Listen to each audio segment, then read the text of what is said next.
మిత్రధర్మం కదా అది వాస్తవంగా చెప్పాలంటే. సాయి గారు ఏదో ప్రశ్న అడిగారు అది నేను వదిలేశాను. వెంకటరెడ్డి గారు మీరు ఎందుకు మాట్లాడేది సమాచారం ఏంటని అడుగుతారు. మళ్ళీ మీరు అంటే పాయింట్ ఏంటంటే ఒక మాట అతనికి దిక్కులేదు ఇటువంటి మాటలు మీరు కరెక్ట్. నేను కూడా జగన్మోహన్ రెడ్డి నేను ఏదో మాట అనేసాను అనుకోండి, అది అలా కరెక్ట్ కాదండి, కరెక్ట్ కాదు.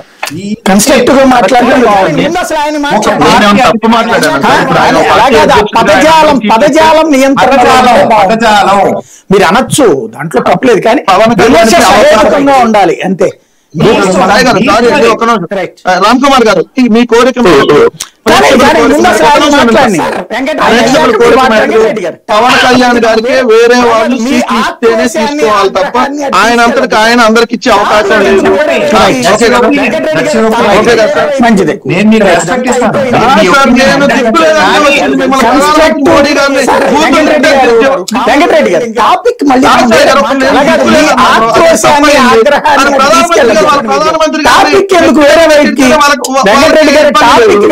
ఎందుకు అదంతా అయిపోయింది, వాళ్ళు కలిశారు, మీరు ఎత్తు చూపెడతానే ఉంటారు. చెప్పండి మీరు చెప్పండి. నేను ఇప్పుడు 2019 వెళ్ళిపోయి జైలుకి వెళ్ళి కలవాలి, జగన్మోహన్ రెడ్డిని కలవాలంటే కన్నబాబు అన్నారు, ఆయన మినిస్టర్ చేశారు వ్యవసాయ శాఖ మంత్రి. చెంచల్ కూడా జైలు పార్టీ అనేమో ఈయన అన్నాడు, బొత్స వచ్చారు. ఇవన్నీ అంటే రోజు వెనక్కి వెళ్ళి ఇదే మీరు తీసుకోలేరు. వెంకటరెడ్డి గారు, దిస్ ఈస్ ద ఇష్యూ. మీరు ఒక మాట అంటే మేము వినాలా, మీరు మాత్రం ఒక చిన్న పాయింట్ కూడా మీరు తీసుకోలేరు. అదే ప్రాబ్లం వచ్చేస్తుంది. ఆయన చెప్పండి సార్.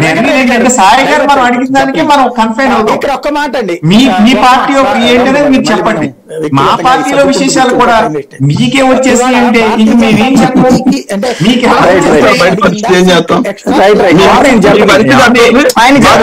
వెంకటరెడ్డి గారు డైవర్ట్ అయిపోతుంది. చెప్పండి ఇక్కడ ఒక్క మాట అండి, ఒక్క మాట.